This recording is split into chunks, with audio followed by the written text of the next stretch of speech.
Let's see how to use the file manager on BlueHost. First, we need to log in.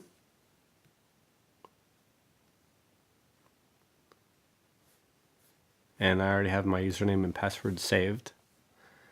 And you can see they were so nice and put WordPress stuff in there for me, which I'm not going to use. I'm going to click on Advanced. And over here you can see current user, and it's Kirk SUPE, and that's 8 characters of my domain name, so kirksuperhopkins.com. And if you've forgotten that's where you can find it. We're also going to find the web disk, and on the web disk I can click on Configure Client Access. And I'm working on a Mac. You can use this on the Windows machine as well.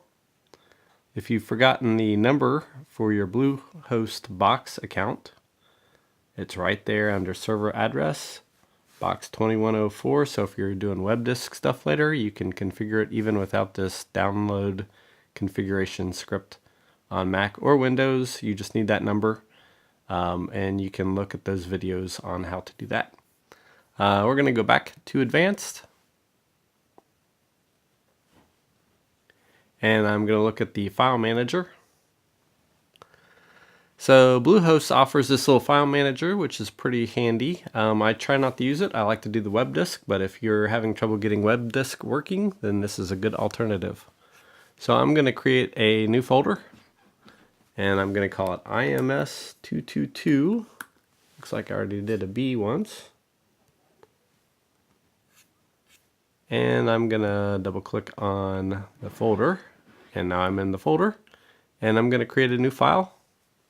And I will call that web page 00 and capital W, capital P in there.